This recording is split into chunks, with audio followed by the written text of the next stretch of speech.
Oi gente, tudo bem? Eu sou a Adriele e hoje eu vou contar pra vocês o caso de Dana Chisholm.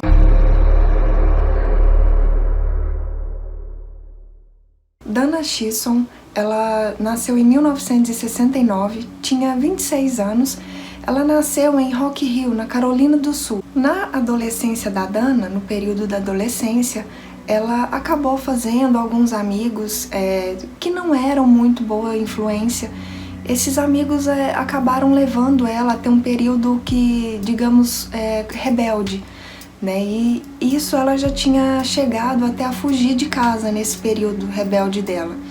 Apesar de tudo, ela sempre foi uma ótima aluna e ela se formou no ensino médio e acabou se matriculando na faculdade para estudar negócios. Em 1993, a Dana se forma então na faculdade em negócios e ela acaba se mudando para Washington, D.C. E lá ela consegue um emprego como secretária. Apesar de familiares e amigos sempre dizer que o verdadeiro sonho dela era ser cantora. Em 27 de fevereiro de 1995, os pais da Dana recebem uma ligação muito estranha. Eles recebem uma ligação de uma pessoa dizendo que era o tenente Lewis Douglas, do Departamento de Polícia Metropolitana. A pessoa que estava no telefone informa para os pais da Dana que a Dana havia sido detida, ela estava presa por fazer trabalhos adultos. E ela estava muito chateada, ela não queria de jeito nenhum que tivessem ligado para o pai dela. Mas, como era protocolo, eles ligaram para o pai para comunicar. Antes de desligarem essa ligação, a pessoa que estava no telefone passa para os pais da Dana um número de telefone que, caso eles quisessem retornar depois o contato, saber mais informações, para entrar em contato com esse número.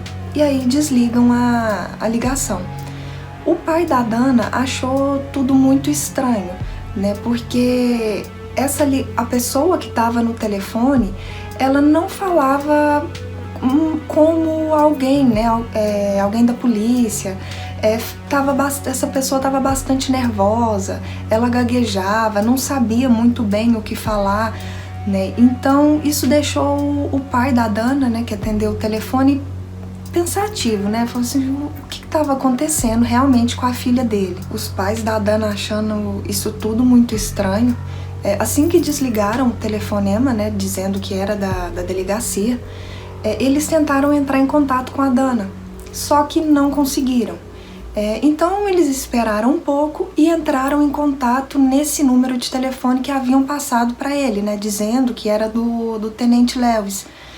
E aí, o próprio Tenente Lewis atende essa ligação. E o pai da Dana, assim que ele atende a ligação, ele já fica mais preocupado ainda, porque a voz dele não era nem parecida com a da pessoa que havia ligado da primeira vez. Bom, apesar dessa divergência da voz, o pai da Dana continuou na ligação e perguntou para o Tenente Lewis sobre a filha dele. Esse tenente, sem saber o que estava acontecendo, disse que ele não tinha ligado para eles, que a filha deles não estava lá na delegacia, E aí o pai da Dana ficou mais intrigado ainda e até o Tenente Lewis também ficou, porque quem tinha ligado para ele se passando por esse tenente? Esse Tenente Lewis, ele até já conhecia a Dana, porque algumas semanas antes ele havia recebido um chamado da Dana. A Dana havia ligado de seu apartamento para a delegacia falando que haviam arrombado seu apartamento e roubado a televisão. Então o tenente ele até sabia de quem que estavam se falando ali no momento, mas estava tudo muito confuso porque ele não tinha ligado para ninguém e a Dana não estava detida. O bairro onde a Dana morava era um bairro bastante seguro lá em Washington, D.C. Inclusive, um dos vizinhos dela era um ex-tenente do FBI. Então, os pais da Dana sempre ficaram muito tranquilos por ela morar nesse lugar. Mas mesmo assim, como estava tudo estranho, essa ligação estava bem suspeita, ninguém sabia o que estava acontecendo, o pai da Dana acabou pedindo ao Tenente Lewis para que fosse checar ela no apartamento dela. E assim o tenente fez, assim que desligou a ligação com o pai da Dana, ele acabou indo até o apartamento dela para ver se estava tudo bem. Lá no apartamento da Dana, o tenente ele acaba batendo na porta, chamando, só que ninguém atende e tá tudo muito quieto lá no apartamento dela. Ele então acaba deixando o cartão de visita dele na porta e vai embora. Enquanto isso, os pais da Dana continuam tentando contato com ela através do telefone. Por volta das 18 horas do mesmo dia, o senhorio da Dana, ele acaba recebendo uma ligação de um colega de trabalho dela. Esse colega fala para ele, pergunta para ele se ele sabe se tá tudo bem com a Dana, porque naquele dia ela não tinha aparecido para trabalhar. E isso não era de costume, sempre que acontecia algum imprevisto e ela não podia ir trabalhar, ela sempre avisava, né? O senhorio da Dana, ele vai então até o apartamento dela, bate, chama, né? E ela não atende. Ele então, né, como senhorio, ele tinha chave reserva de todos os apartamentos, né, que ele alugava. Ele acaba pegando a chave reserva que ele tinha do apartamento da Dana para abrir e ver se tá tudo certo lá dentro. Só que no que ele abre, ele acaba encontrando uma cena bastante complicada, estranha. Dentro do apartamento, o senhorio da Dana então acaba encontrando ela deitada no chão com um cordão em volta do seu pescoço. Ele então aciona, né, os policiais.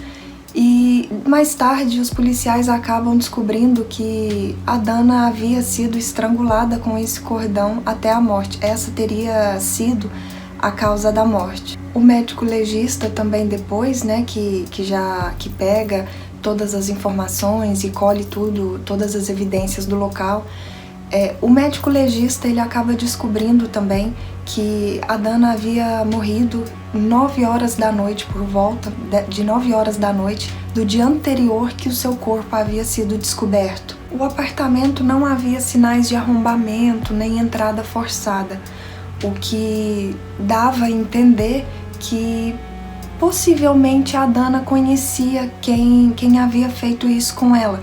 Ela teria deixado entrar essa pessoa na sua casa, não teria sido pega de surpresa. Não muito longe dali, um repórter depois ele acaba encontrando uma chave que teria sido identificada como sendo a chave do apartamento da Dana, o que deixou os policiais e os detetives um pouco confusos.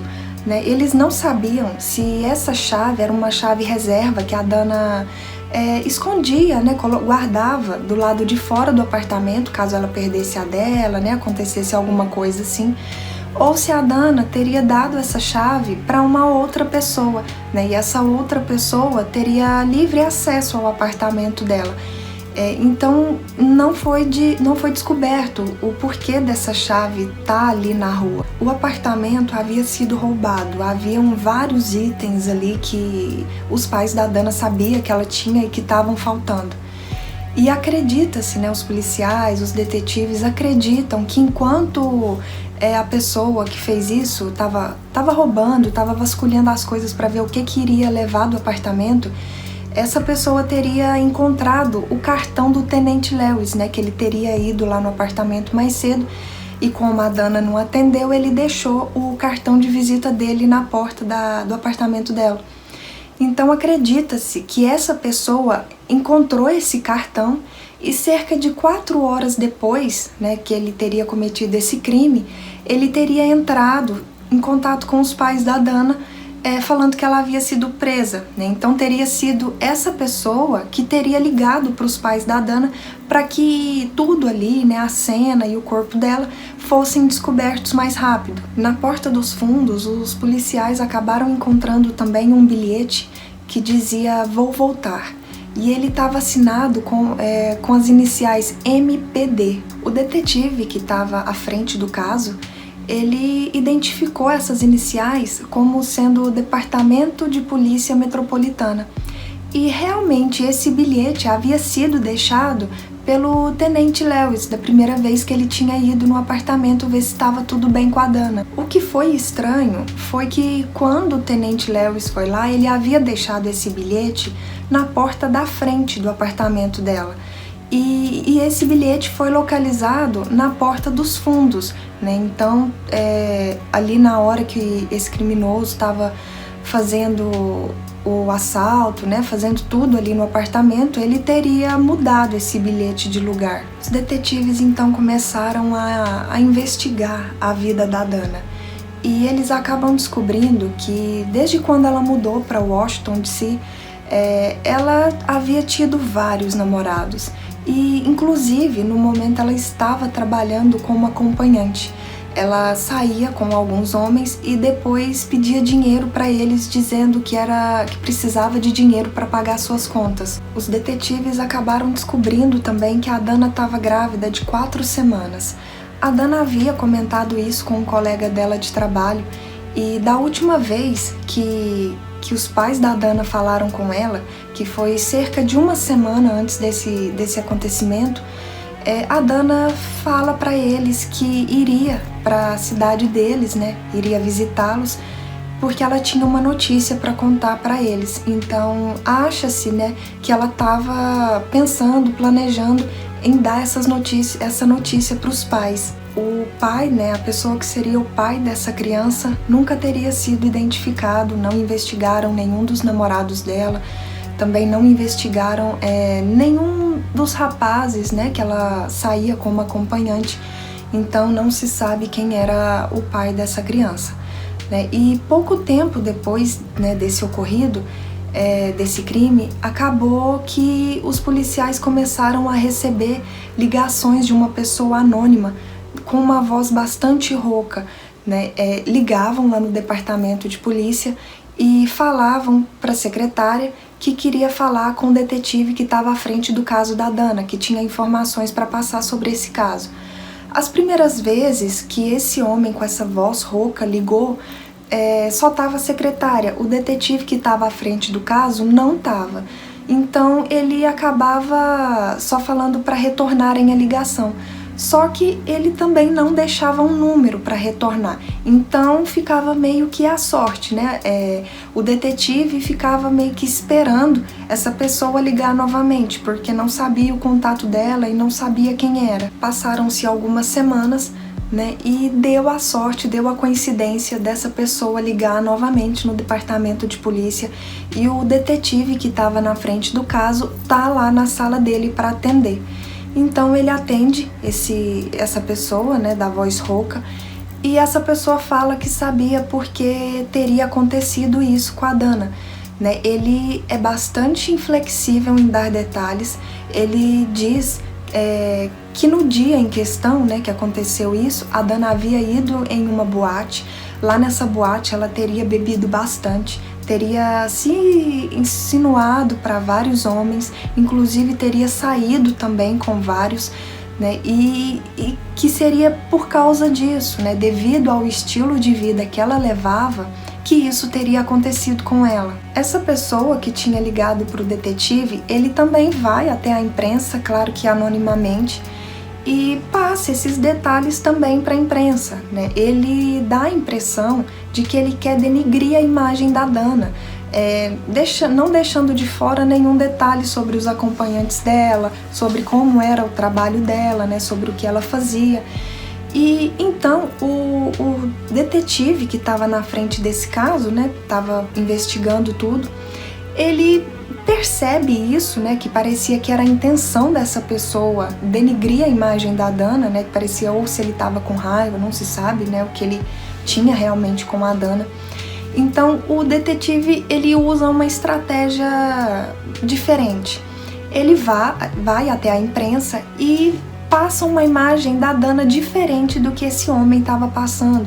Ele passa uma imagem de uma pessoa que seria bastante quieta, tímida, que ela não trabalhava com isso que o outro homem estava falando para a imprensa, né? Ele passa a imagem da Dana de uma Dana inocente, né? Na intenção de que essa pessoa ficasse nervosa, né, com essa contradição, e ligasse novamente para esse detetive, e quem sabe ele pudesse falar quem era, né, sair do anonimato. Bom, a estratégia desse detetive dá e não dá certo, né? Pouco tempo depois, esse homem acaba ligando novamente para o detetive, bastante irritado, muito nervoso, né? Falando que tudo que ele tinha falado para a imprensa era mentira, que a Dana não era aquela pessoa que ele estava falando, né? Que o que ele falou para a imprensa que era verdade, né? Sobre o trabalho e tudo mais, mas mesmo assim ele não se identifica, né? E depois disso ele acaba ligando mais 2 vezes para o detetive, sempre falando muito mal da Dana, sabe? Realmente parecia que ele tinha muita raiva dela, não se sabe, não descobriram nas investigações quem era essa pessoa, né? E o que a Dana teria feito, ou o que ele teria feito, porque que ele tinha tanta raiva e queria denigrir ela tanto, né? Mas infelizmente essa pessoa nunca foi identificada, não puderam investigar essa pessoa. Inclusive, na última vez que esse homem liga para o detetive, eles chegam a marcar um local para se encontrarem e ele fala que vai falar tudo novamente, vai dar seu depoimento. O detetive fica todo esperançoso que enfim iriam descobrir quem era essa pessoa que estava dando essas informações anonimamente, né? Eles marcam o local, o detetive vai até esse local, fica por horas e horas esperando, mas ninguém aparece. Depois disso não tiveram mais nada para investigar, né? Todas as pessoas que a Dana andava, né, saía naquela época, eram pessoas anônimas também, né? Não eram amigos próximos devido ao trabalho que ela realmente fazia, né, durante a noite como acompanhante. Todas as pessoas eram anônimas. Os detetives não conseguiram ligar nenhuma pessoa a ela, não conseguiram encontrar nenhum suspeito, nenhum potencial suspeito.